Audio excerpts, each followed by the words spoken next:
The massive display screen in Earth's Defense Command Center blinked to life at exactly 3:47 a.m. UTC.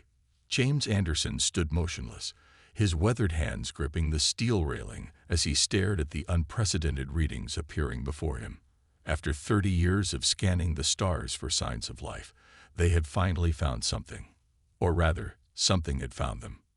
"Sir, we're tracking multiple objects entering the solar system," reported Tom Wright, his chief sensor analyst. "They're moving at speeds we've never recorded before." The young man's fingers danced across his console, bringing up detailed scans on the main screen. Anderson's jaw tightened. The objects, no, ships, were massive. The smallest one was the size of an aircraft carrier, while the largest dwarfed anything humanity had ever built. They moved with precise formation, their trajectory suggesting intelligence and purpose. "Keep this quiet," Anderson ordered, his voice steady despite the gravity of the situation.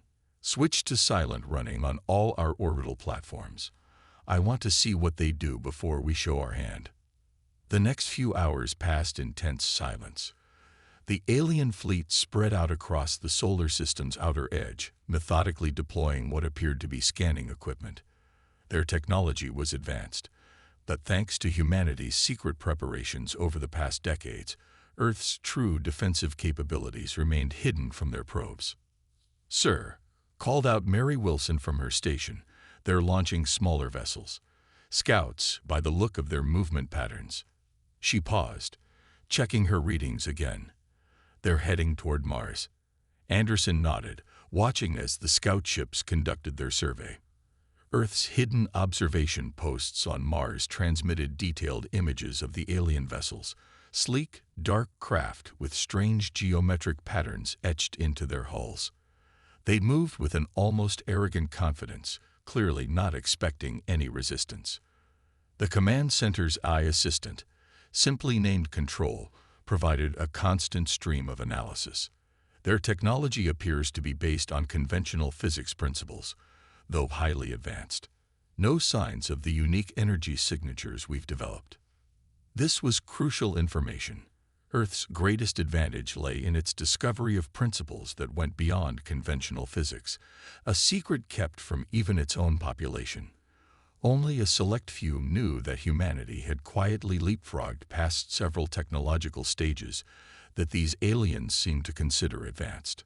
As dawn broke over the command center's underground location in Colorado, the alien scout ships finally turned their attention to Earth. They approached with the same methodical precision they'd shown at Mars, clearly expecting to find another primitive world ripe for investigation. "They're scanning population centers," Wright reported, "focusing on our visible infrastructure and military installations." A small smile played across his face. "They're completely missing our real defenses." Anderson allowed himself a moment of satisfaction.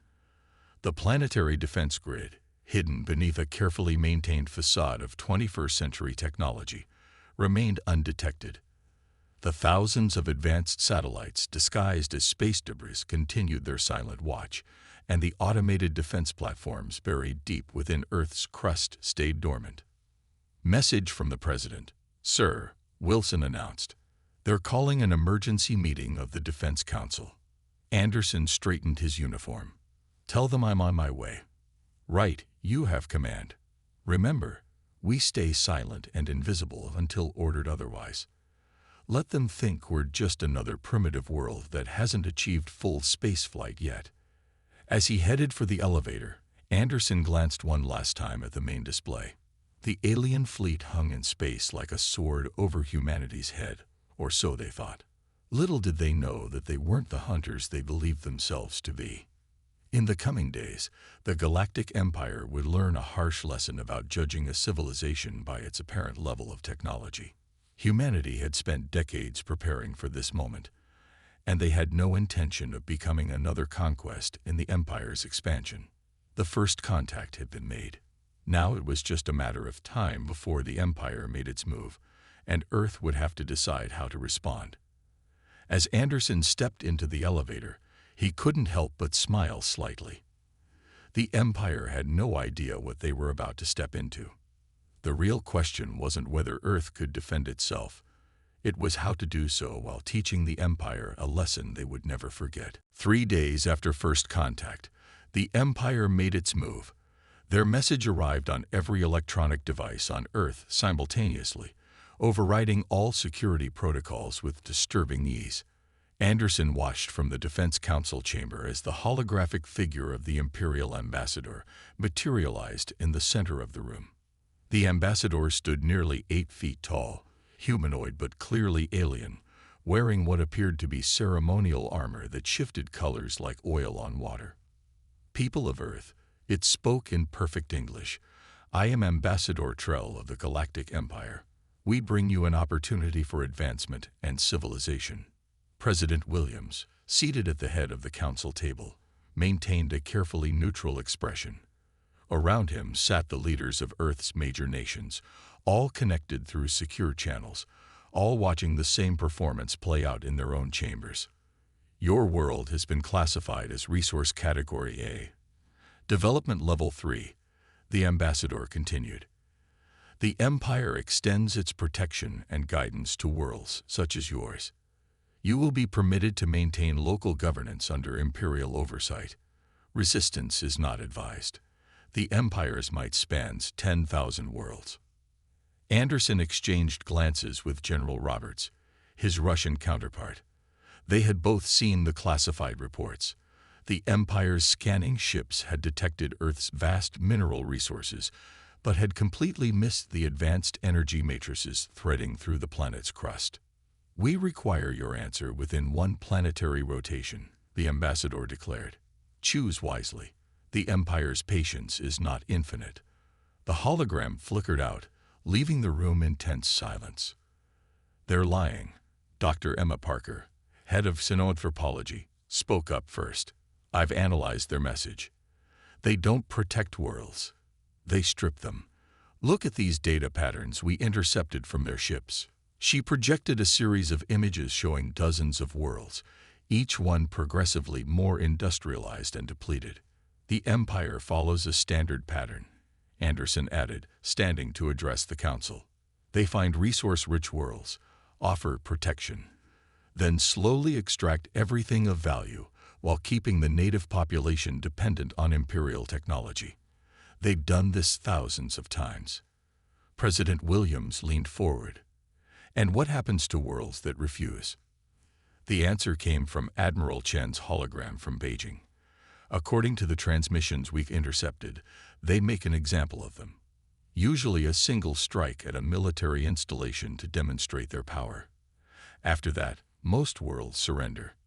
"But we're not most worlds," Anderson said quietly. The room fell silent as he activated a secure display, showing Earth's true defensive capabilities. The leaders' eyes widened as they saw, many for the first time, the full extent of humanity's hidden advancement. "We've been preparing for this moment for 30 years, Anderson continued. "Since we discovered the energy manipulation principles that the Empire hasn't even theorized yet. We can fight them and win.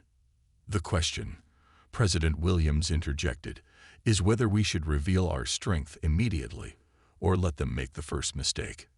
The debate raged for hours. Some leaders argued for immediate demonstration of Earth's power.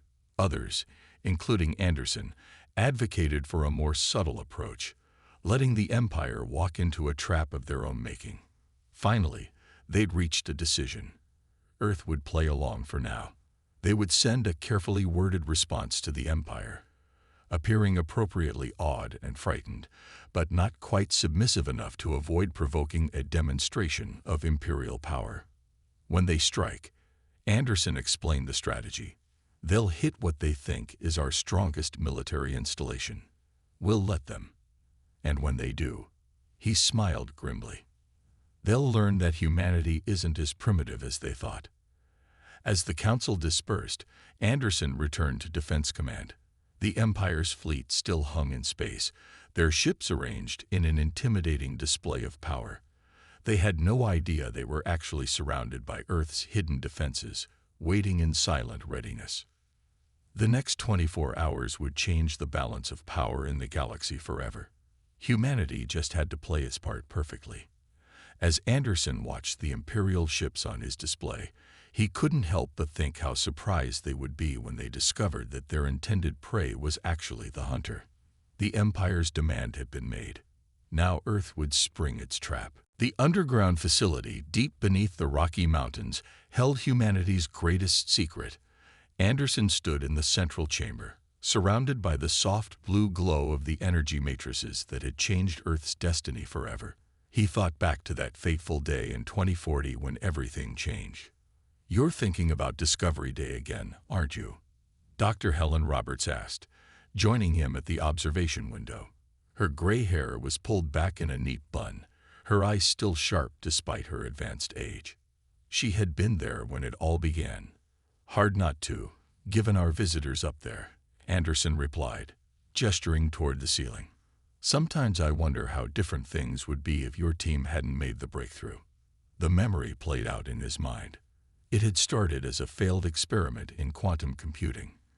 Dr. Roberts and her team had been attempting to create a more stable qubit system when they noticed something impossible. Their failed experiment was producing more energy than it consumed. "We thought our measurements were wrong at first," Helen said, walking over to one of the modern energy matrices, crystalline structures that pulse with internal light. "Took us 3 weeks to accept that we had accidentally discovered something that broke half of known physics. The ability to manipulate energy at a subquantum level had changed everything. Not with a bang or public announcement, but in absolute secrecy.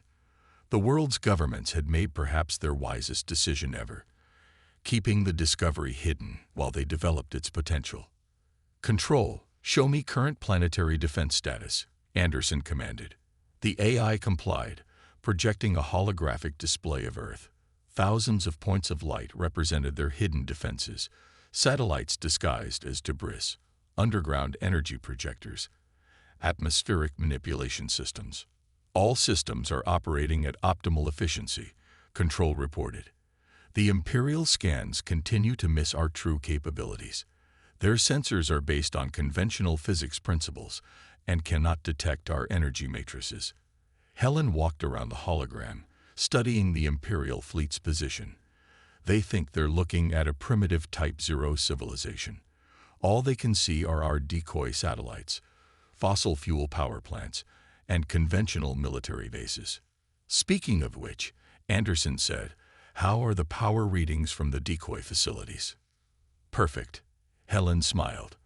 "We're burning just enough fossil fuels to make it look like we're dependent on them. The Empire's scans show exactly what we want them to see, a promising but primitive world. The real power plants, hidden deep underground or beneath the oceans, continued their silent work. The energy matrices provided clean, nearly unlimited power to the entire planet, all while remaining completely undetectable to conventional technology." "Director Anderson," Control interrupted, "the Empire's scout ships are beginning another scan of the Pacific region. Should I adjust the holographic camouflage?" "Maintain current settings," Anderson ordered. "Let them see our aircraft carriers and nuclear submarines. Keep the underwater defense grid in stealth mode." Helen moved to a console, checking some readings. "The new matrices we installed last year are performing better than expected. We could probably power 3 Earths with our current output." Anderson nodded, remembering the decades of careful preparation. While the world continued its apparent struggle with climate change and energy crisis, the secret development of matrix technology had quietly solved these problems. The public show of conventional technology was humanity's greatest deception. "Do you ever regret not telling everyone?" Anderson asked softly. "About the matrices, the real level of our technology?" Helen shook her head. "After we saw what happened to other advanced civilizations out there. No, secrecy protected us, kept us from becoming a target before we were ready." She gestured at the Imperial fleet displayed above them. "And now we're more than ready." Anderson checked his watch. The Empire's deadline for Earth's response was approaching. Soon, they would make their move, expecting to find an easy conquest. Instead, they would discover that humanity's apparent technological weakness was the greatest military deception in galactic history. Prepare all defense systems for possible activation, he ordered Control. But keep them in stealth mode. Let's not spoil the surprise just yet. The energy matrices pulsed steadily, their blue light a reminder of humanity's hidden strength. The Empire was about to learn a very expensive lesson about judging a civilization by its appearance. The Imperial attack came at dawn. 5 warships dropped from orbit, their massive forms breaking through the clouds above the Pacific Ocean. Their target, the United States Naval Base at Pearl Harbor. The Empire had chosen this location deliberately, their historical databases identifying it as a symbol of military significance to humanity. Anderson stood calmly in the Defense Command Center, watching the attack unfold. Around him, operators maintained their positions with practiced discipline. Though many couldn't hide their slight smiles. Imperial ships are charging their main weapons. Tom Wright reported from his station. Energy readings suggest they're planning a precision strike rather than full bombardment. How considerate of them, Anderson remarked dryly. Status of our Pearl Harbor holographic overlay. Perfect, sir, Mary Wilson responded. They're seeing exactly what we want them to see. A busy military port filled with our most advanced warships. The real Pearl Harbor had been evacuated hours ago, its visible ships nothing more than sophisticated holograms. The actual base had been relocated underground decades before, along with most of Earth's critical military infrastructure. The first Imperial ship fired, its energy beam cutting through the morning air toward the harbor. The beam struck what appeared to be an aircraft carrier, causing a massive explosion. The Empire's sensors registered the destruction of the vessel, exactly as planned. They're recording everything, Wilson noted, broadcasting it back to their fleet. They want their whole empire to see this demonstration of power. Anderson nodded. Let them. Control. Initiate Defense Protocol Alpha. Minimal response only. A single hidden defense platform activated beneath the Pacific Ocean. The Empire's ships didn't even detect it. Their sensors, based on conventional physics, were blind to Earth's true technology. The platform released a precisely calculated pulse of energy. To the Imperial ships, it would appear as if their own weapons had somehow reflected back at them. The pulse struck the lead warship, and the massive vessel simply ceased to exist, converted entirely to base energy. Silence fell over the command center. The Imperial fleet froze in orbit, their sensors struggling to understand what had happened. They're scanning the area, Wright reported, barely containing his excitement. They can't figure out what caused it. No energy signatures they can detect, no radiation they can understand. The remaining 4 attack ships hesitated, then opened fire simultaneously at the harbor. Their weapons struck nothing but holograms, creating impressive but ultimately meaningless explosions. Should we take another one? Wilson asked, her finger hovering over the defense controls. Anderson considered for a moment. No, one was enough. They're about to. Before he could finish, the Imperial ships broke off their attack, rapidly ascending back toward their fleet. Their retreat was so hurried that they didn't even maintain proper formation. Message incoming from the Imperial flagship, Control announced. The holographic form of Ambassador Trell appeared, but gone was the previous arrogance. The alien's color-shifting armor seemed duller, its posture less certain. Earth Command, the ambassador spoke, its voice carefully controlled.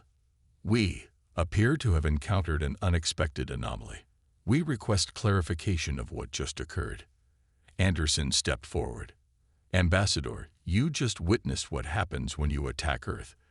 That was your only warning. We suggest you consider your next actions very carefully.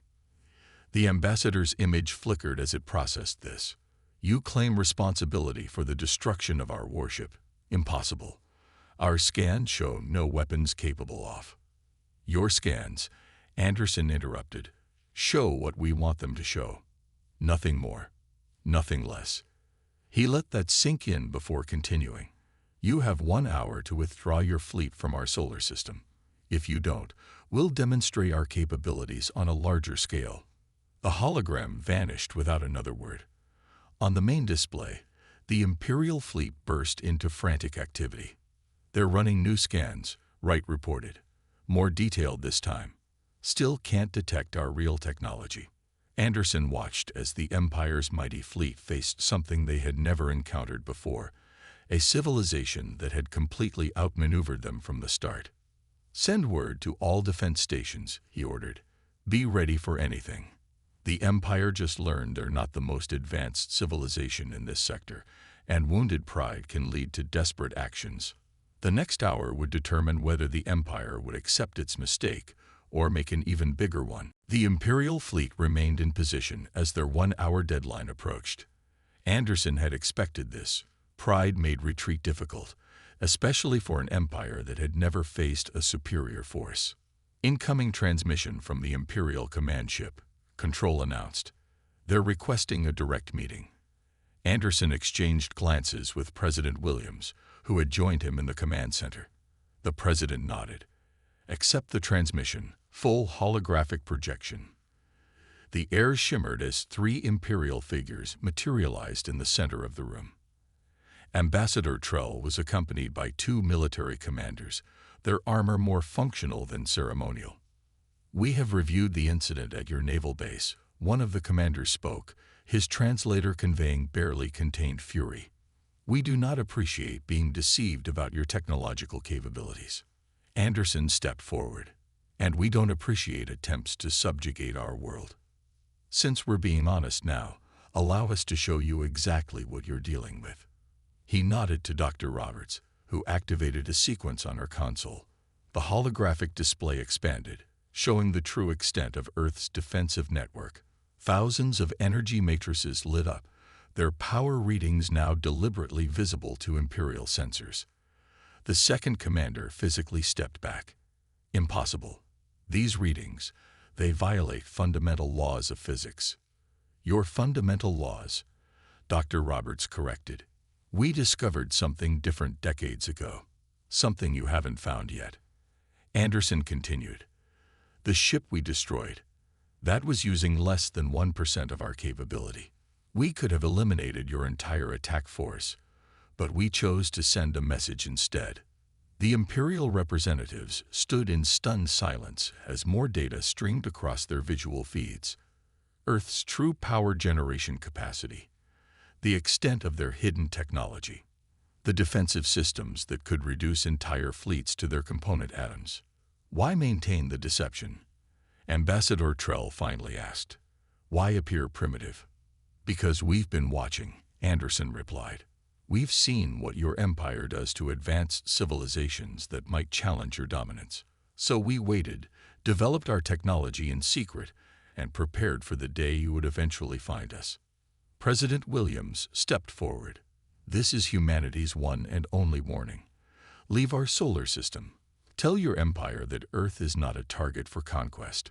We will defend ourselves, and you won't enjoy the consequences." The military commanders bristled at the threat, but Ambassador Trell raised a hand to quiet them. "And if we refuse?" Anderson signaled to Control. Every defense platform around Earth activated simultaneously, their energy signatures now clearly visible to Imperial sensors. The sheer power output made the Empire's greatest weapons look like children's toys. "Then we demonstrate what happens when you force us to use more than 1% of our capability," Anderson stated calmly. "We would prefer peace, but we are prepared for the alternative."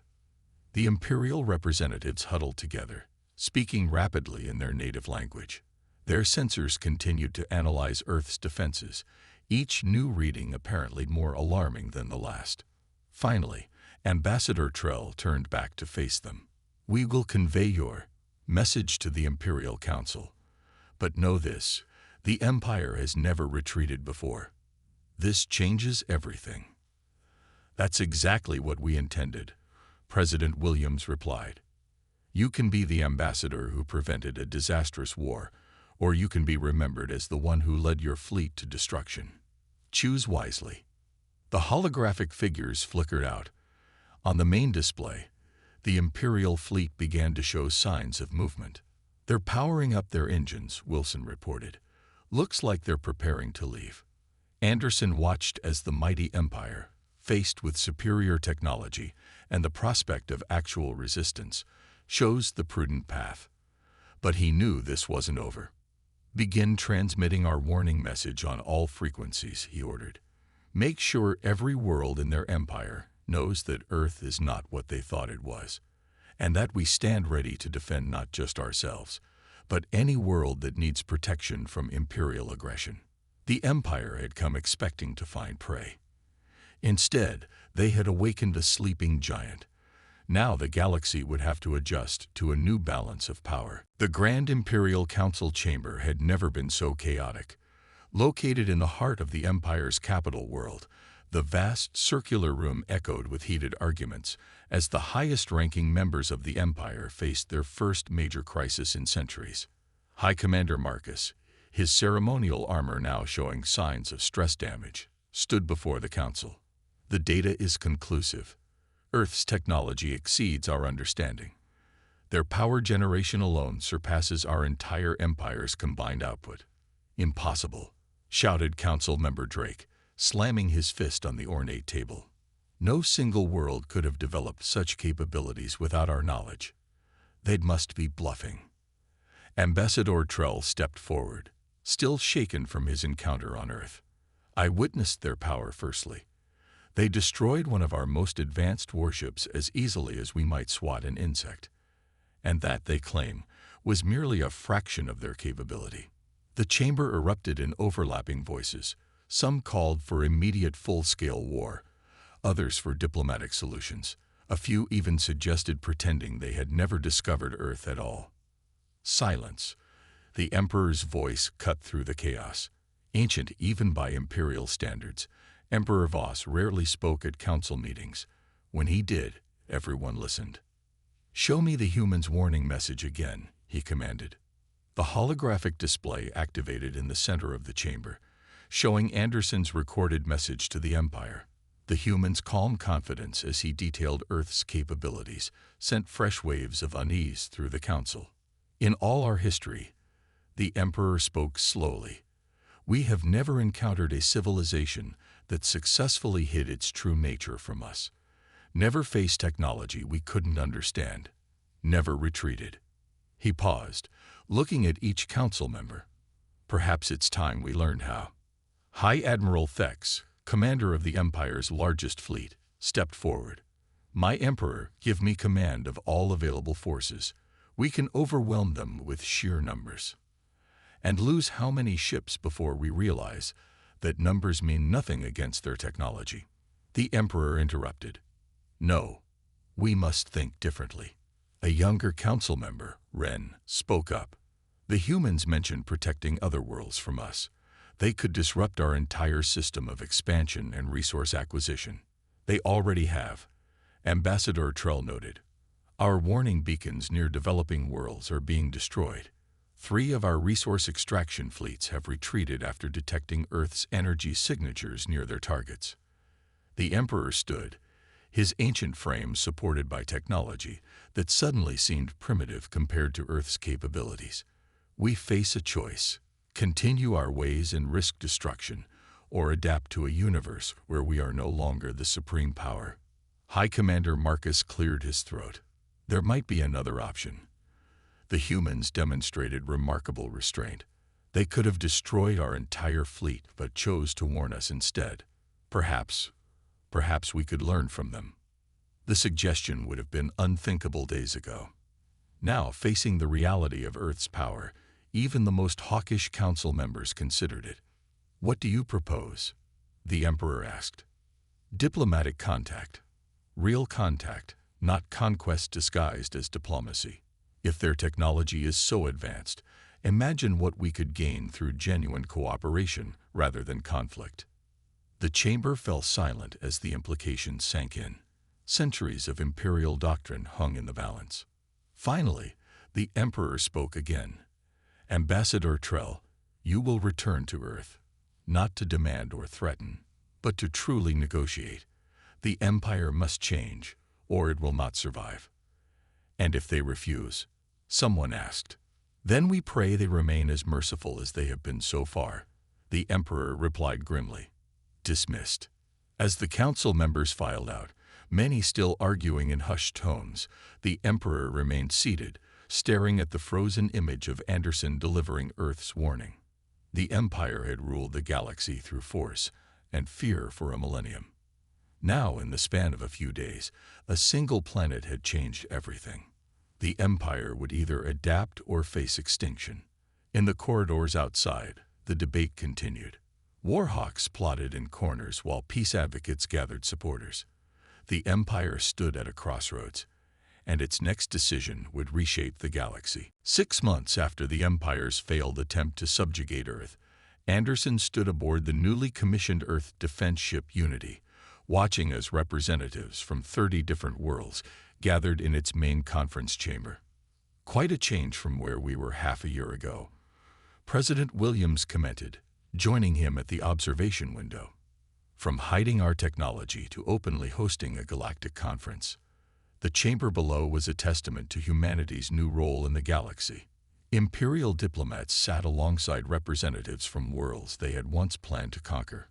Several freed worlds, recently released from Imperial control, sent their first independent delegations. The Empire's withdrawal is proceeding as scheduled, Dr. Roberts reported, consulting her datapad. They've abandoned 23 exploitation operations in the past month alone. Anderson nodded, remembering the day Earth had issued its ultimatum. End the exploitation of developing worlds or face intervention. The Empire, still reeling from the revelation of Earth's power, had chosen to comply. Ambassador Trell is requesting permission to address the Assembly, Control announced. Granted, Anderson replied. Below, the Imperial Ambassador took the central platform. Gone was the color-shifting armor of intimidation, replaced by simpler diplomatic attire. The Imperial Council has ratified the Treaty of Sol, Trell announced. We formally recognize Earth's role as protector of developing civilizations and agree to the establishment of neutral zones around all emerging worlds. The chamber erupted in applause. Many of the delegates had lived their entire lives under Imperial threat. Now they were witnessing the birth of a new galactic order. We're detecting more signals. Wilson's voice came through Anderson's communicator.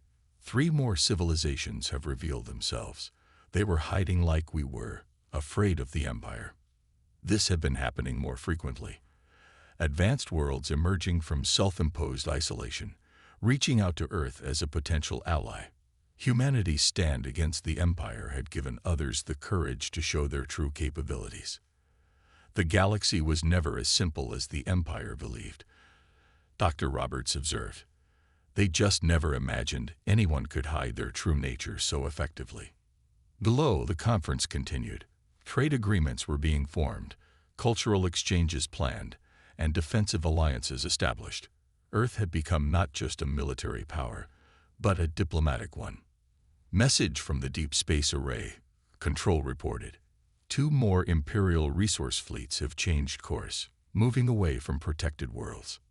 Anderson smiled slightly. The Empire was learning that adaptation was better than extinction. Their economy was shifting from exploitation to trade, their military from conquest to defense. The Emperor has signed the Technology Exchange Agreement, President Williams noted, reading from a report. Limited exchange, of course. We're still keeping the energy matrices secret. Some secrets are best kept, Anderson agreed. At least until we're sure of their intentions. The Unity's massive view screen showed Earth in the distance, no longer hiding its true nature. The planetary defense grid gleamed openly, a warning to any who might consider aggression. New reading from the outer system, Control announced. A ship from one of the previously unknown civilizations. They're requesting permission to establish diplomatic relations. Another one, Anderson mused. The galaxy's getting crowded now that everyone's coming out of hiding. President Williams laughed softly.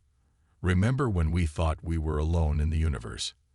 Now we're hosting galactic conferences and reorganizing space.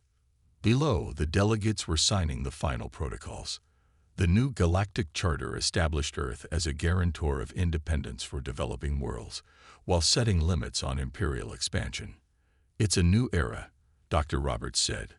Not just for Earth, but for every civilization out there. Anderson watched as former enemies shook hands, or tentacles, or appendages, in the conference chamber. The Empire had set its sights on Earth, expecting an easy conquest. Instead, they had triggered a transformation of galactic society. Send word to the defense grid, he ordered control. Stand down to peace status. But stay ready. The galaxy's changing, but let's make sure it changes for the better. As the Unity orbited Earth, its conference chamber full of beings working toward a new future, Anderson reflected on how far they'd come. From a supposedly primitive world to a guardian of galactic peace, all because they'd chosen to hide, prepare, and then stand firm when the moment came. The Empire had made its greatest mistake targeting Earth. That mistake had led to the galaxy's greatest opportunity for peace.